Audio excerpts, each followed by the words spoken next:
వార్షికోత్సవం సందర్భంగా Meenakshi test tube baby centre Guntur నందు ఐవీఎఫ్ ట్రీట్మెంట్ పై 40% రాయితీ. నమస్తే, నా పేరు doctor Solomon Raj, advocate, supreme court of India. Welcome to Suman television. ఈ మధ్య చాలా పాపులర్ అయిన ఒక కేసు యూకేకి చెందింది.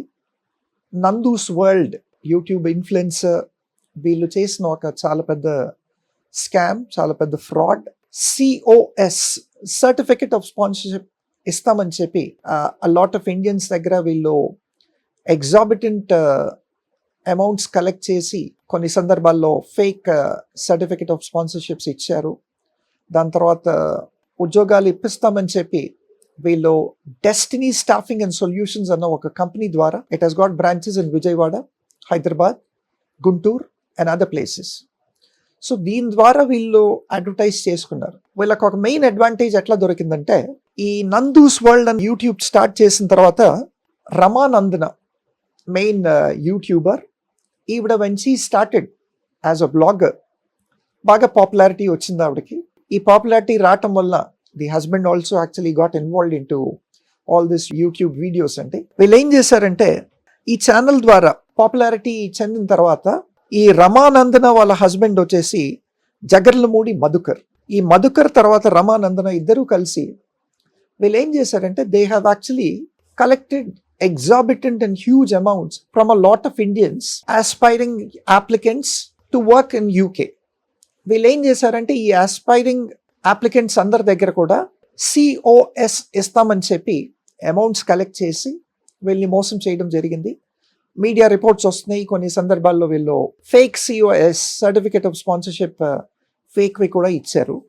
బేసికలీ వీళ్ళు ఏం చేశారంటే, మల్టిపుల్ కంపెనీస్ అక్కడ రిజిస్టర్ చేసుకున్నారు యూకేలో.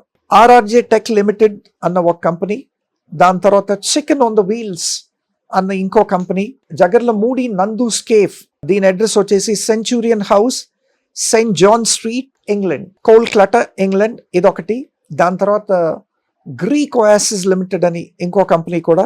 ఆ తర్వాత కన్స్ట్రక్షన్ లో కూడా వీళ్ళు ఒక కంపెనీ స్టార్ట్ చేశారు under the name and style of Modern Construction Limited. తర్వాత Smile Health Care Services Limited, the Destiny Recruitment and Staffing Solutions Limited. ఇందాక నేను చదివిన కంపెనీస్ అన్నిటికీ కూడా they have given one particular common address. అది Centurion House, Saint John Street, Colchester, England. వీటన్నిటికీ multiple కంపెనీస్కి ఒక సేమ్ అడ్రస్ ఇచ్చి, ఈ కోల్చెస్టర్ అడ్రసే ఇచ్చి వీళ్ళు రిజిస్టర్ చేసుకున్నారు ఈ companies. The Destiny Recruitment and Staffing సొల్యూషన్స్కి మాత్రం number 82 Carter Road, Bury Street, England, దీనికి వేరే అడ్రస్ ఇచ్చుకున్నారండి. ఇప్పుడు బేసిక్గా మనం ఎక్కడ ఏ మీడియా చూసినా కానీ everybody is reporting about this huge scam. దీన్ని హ్యూజ్ స్కామ్ ఎందుకు అంటున్నారంటే, these people have collected multiple crores with all Indians, especially from the 2 states, the state of Andhra Pradesh, దాని తర్వాత the state of Telangana also.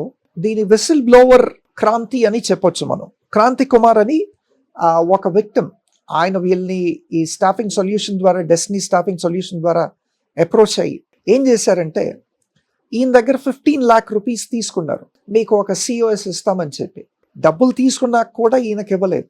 అట్లాగే మల్టిపుల్ పీపుల్ దగ్గర వీళ్ళు ఒక్కొక్క క్యాండిడేట్, మనం అంటే కొన్ని ఇంటర్వ్యూస్ చూసినట్టయితే to the tune of 30 to 40 lakhs కూడా ఒక్కొక్కరు పే చేశారు. వీళ్ళు కొన్ని సందర్భాల్లో ఫోన్స్ ఆన్సర్ చేయకపోవటం, ఫోన్స్ ఆన్సర్ చేసి లిఫ్ట్ చేసి ఆన్సర్ చేసినా కానీ ఇంకా వెయిట్ చేయాల్సి ఉంటుంది, మీకు ఇంకా మీది ప్రాసెసింగ్లో ఉందని చెప్పటం, సమ్ ప్రిటెక్స్ట్ ఇవ్వటం, some reason or the other చెప్పటం, అల్టిమేట్లీ కొందరికి certificate of sponsorship fake certificates ఇవ్వటం. These are all not my words అండి, as per the report of the police. ఈ మోహన్ క్రాంతి కుమార్ అనే ఆయన ఆంధ్రాకి చెందిన ఆయన, ఈయన he acted as a whistle blower in this particular case. ఈయన వెళ్ళి NTR కమిషనరేట్ పరిధిలో ఇబ్రాహీంపట్నం పోలీస్ స్టేషన్కి వెళ్ళి ఈయన కంప్లైంట్ చేశాడు. ఈయన దగ్గర ఇనిషియల్గా COS ఇస్తామని చెప్పి ఈ నందూస్ వాళ్ళు, బోత్ హస్బెండ్ అండ్ వైఫ్, వీళ్ళు 15 lakhs కలెక్ట్ చేశారు. ఇక్కడ ఈయన కంప్లైంట్ చేసిన తర్వాత multiple victims, as I said, were coming out. ఒకరి దగ్గర 30 లక్షలు కలెక్ట్ చేశారు, ఒకరి దగ్గర 40 లక్షలు కలెక్ట్ చేశారు, చాలా మంది అయితే 15 లక్షలు కూడా ఇచ్చిన వాళ్ళు చాలా మంది ఉన్నారు. దాంట్లో ఈ మోహన్ క్రాంతి కుమార్ అనే వ్యక్తి ఆయన ఏం చేశాడంటే, ఎందుకు సప్రెస్ అయ్యి ఉండాలి, ప్రతిసారి వీళ్ళు అక్కడ ఇచ్చిన ఈ యూకే ఆఫీస్కి వెళ్తే వాళ్ళు ఉండకపోవటం, లేదంటే వాళ్ళు కలిసిన ఏదో ప్రిటెక్స్ చెప్పి వీళ్ళందరినీ పంపించేయటం, ఇట్లాంటివి చేస్తున్నారు. సో వీళ్ళు వెయిట్ చేసి చేసి చేసి ఇంకా రావట్లేదు, మా డబ్బులన్నీ కూడా మోసపోయామని చెప్పి వీళ్ళు ఏం చేశారంటే they initiated that we will lodge a complaint in India. ఇప్పుడు ఈ ఫ్రాడ్ ఫ్రాడ్ ఫ్రాడ్ అని చెప్పి యూట్యూబ్లో కానీ సోషల్ మీడియాలో కానీ న్యూస్లో అంతా కూడా వైరల్ అవుతుంది. But what exactly is the fraud అన్నది I will try to actually explain it. ఈ నందూస్ వాళ్ళు చేసింది ఏంటి అంటే ఇద్దరు హస్బెండ్ వైఫ్ సిఓఎస్ ఇప్పిస్తామని చెప్పి వీళ్ళ దగ్గర ఈ డబ్బులన్నీ కూడా కలెక్ట్ చేయటం జరిగిందండి. సిఓఎస్ అంటే ఏంటి? ఇది యునైటెడ్ కింగ్డమ్కి వర్తిస్తుంది. సిఓఎస్ అంటే certificate of sponsorship. Certificate of sponsorship ఏంటి అంటే 2 కేటగిరీలో సర్టిఫికెట్ ఆఫ్ స్పాన్సర్షిప్ ఉంటుందండి. ద ఫస్ట్ కేటగిరీ వచ్చేసి మీకు ఎక్స్క్లూజివ్లీ ఫర్ స్కిల్డ్ వర్కర్స్. ఇది స్కిల్డ్ వర్కర్స్ కేటగిరీ వీసా వస్తుంది. స్కిల్డ్ వర్కర్స్ కేటగిరీ వీసాలో మీకు డిఫైన్డ్ సిఓఎస్ వస్తుంది. దాని తర్వాత అన్డిఫైన్డ్ సిఓఎస్ కూడా వస్తుంది. అన్డిఫైన్డ్ సిఓఎస్ వచ్చి సర్టిఫికేట్ ఆఫ్ స్పాన్సర్షిప్ వచ్చి ఇది ఎట్లా అంటే మీకు అంటే ఎక్స్టెన్షన్ ఆఫ్ వీసాస్ వారికి కానీ, లేదంటే మైగ్రెంట్ వర్కర్స్కి కానీ, వీరికి కానీ, లేదంటే people who actually change jobs, extension of visas కానీ, లేదంటే చేంజ్ ఆఫ్ జాబ్స్కి కానీ, ఇట్లాంటి వాళ్ళకి మైగ్రెంట్స్ అందరికి కూడా ఈ అన్డిఫైన్డ్ సర్టిఫికేట్ ఆఫ్ స్పాన్సర్షిప్ ఉండాలండి. ఈ సర్టిఫికేట్ ఆఫ్ స్పాన్సర్షిప్ ఈ నందూస్ ఈ హస్బెండ్ అండ్ వైఫ్ ఎందుకు ఇవ్వాలంటే ఇందాక నేను చదివినట్టు మోర్ దెన్ 7 to 8 కంపెనీస్ వీళ్ళు రిజిస్టర్ చేసుకున్నారు. యూకేలో as per the UK immigration laws ఏంటి అంటే సర్టిఫికేట్ ఆఫ్ స్పాన్సర్షిప్ సర్టన్ కంపెనీసే ఇష్యూ చేయగలవు. ఈ సర్టన్ కంపెనీస్ ఎందుకు ఇష్యూ చేయగలవు అంటే వీళ్ళు they come under UK home Office sponsor management system కింద. ఈ కంపెనీస్ ఒకవేళ వీళ్ళు ఏం చేస్తారంటే వీళ్ళు ఒక లైసెన్స్డ్ ఎంప్లాయర్కి ఈ పర్టికులర్ అథారిటీ ఇస్తారు సర్టిఫికేట్ ఆఫ్ స్పాన్సర్షిప్ ఇష్యూ చేయటానికి. అట్లాంటి లైసెన్స్ పొందిన కంపెనీసే ఈ నందూస్కి చెందిన కంపెనీస్ అన్నమాట. వీళ్ళు ఏం చేశారు, they have actually under the sponsorship of management system from the UK home office వీళ్ళు దే ఆప్టైన్ లైసెన్సెస్ అన్నమాట.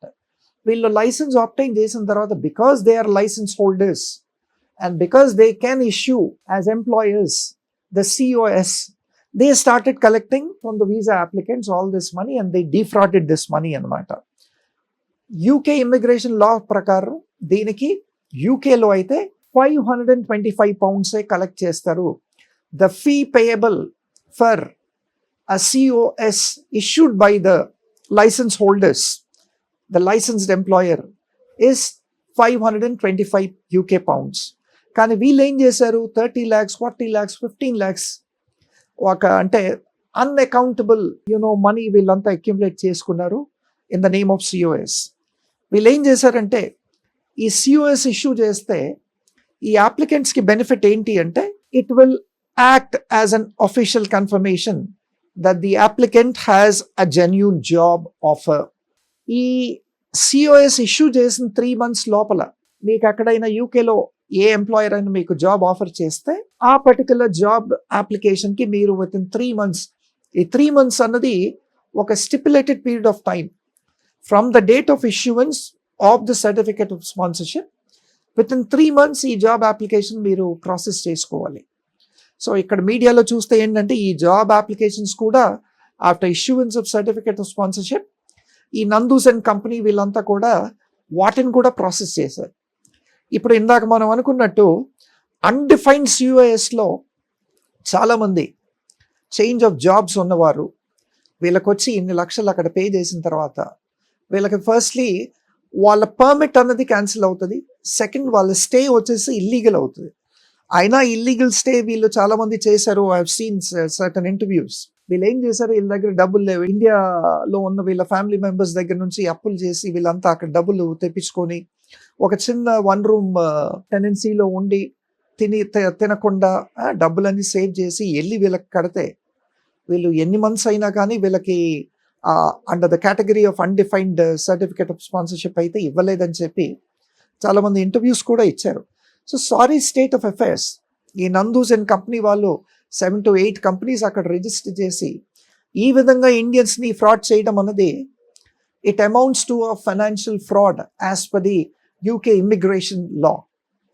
According to the UK immigration law, whatever Nandu and company has committed amounts to financial fraud. It's a crime, basically it's an offence.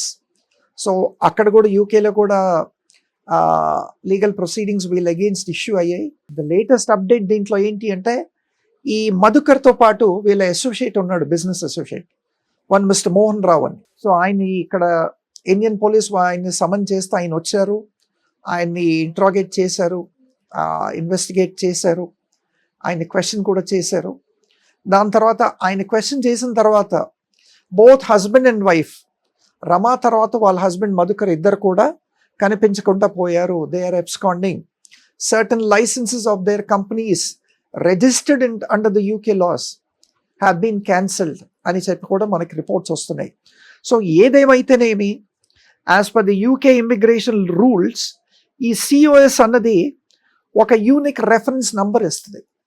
ఈ certificate of sponsorship ఎందుకు important అంటే, ఇది ఒక physical document కాదండి. It's not a hard copy document. It is actually an electronic record generated. ఈ electronic record generate అయిన తర్వాత దీంట్లో ఒక యూనిక్ రెఫరెన్స్ నంబర్, యుఆర్ఎన్ అంటారు. ఈ యుఆర్ఎన్ అన్నది వీళ్ళకి ఇవ్వడం జరుగుతుంది. సో బేస్డ్ ఆన్ ద యుఆర్ఎన్ని ప్రతి అప్లికేషన్లో కూడా వీళ్ళు కోట్ చేయాలి.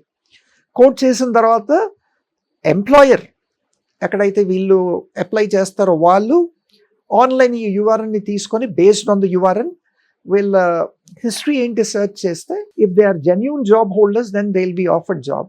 సో అంత కీలకమైన సర్టిఫికెట్ ఇది, అంత important vital certificate called certificate of sponsorship. It literally decides the life of a particular applicant అండి. సో అట్లాంటి ఇంపార్టెంట్ వైటల్ డాక్యుమెంట్ని పట్టుకొని వీళ్ళు ఎట్లా ఫ్రాడ్ చేయడం అన్నది very very sad. UK police has already registered cases. తర్వాత ఇక్కడ ఇండియాలో కూడా both the states and Andhra and Telangana cases కూడా రిజిస్టర్ అయినాయి. తర్వాత వీళ్ళ అగెయిన్స్ట్ లుక్అవుట్ నోటీసెస్ కూడా ఈ పోలీస్ ఇష్యూ చేశారు. లుక్అవుట్ నోటీస్ అంటే ఏంటి, ఒక ఫారెన్ నేషనల్ కానీ ఒక ఫారెన్ సిటిజన్ కానీ and Indian citizen obtaining permanent residency or citizenship of any other country when he lands in India, any airport and ఈ లుక్అవుట్ నోటీస్ అన్నది it actually will be issued to all the airports in the nation of India. So వీళ్ళు ఇవన్నీ customs తర్వాత immigration officers దగ్గర వీళ్ళ complete history, వీళ్ళ passport numbers, వీళ్ళ details, వీళ్ళ ఫోటోగ్రాఫ్స్ ఇవన్నీ కూడా లుక్అవుట్ నోటీస్లో ఉంటాయి. వీళ్ళు all over India by way of see port కానీ లేదంటే బై ఎయిర్వేస్ కానీ ఎయిర్పోర్ట్స్ కానీ వీళ్ళు ఎక్కడ ల్యాండ్ అయినా కానీ వీళ్ళు ఇమీడియట్లీ ఇమిగ్రేషన్ పోలీస్ వారు వీళ్ళని డీటైన్ చేసి కన్సర్న్ జ్యూరిస్డిక్షనల్ పోలీస్కి అయితే అప్పచెప్తారు. సో అట్లాంటి నోటీస్ మన తెలంగాణ మరియు ఆంధ్ర పోలీస్ అయితే ఇష్యూ చేశారు. So we should wait and see the next update in this Nandu's case. Thank you.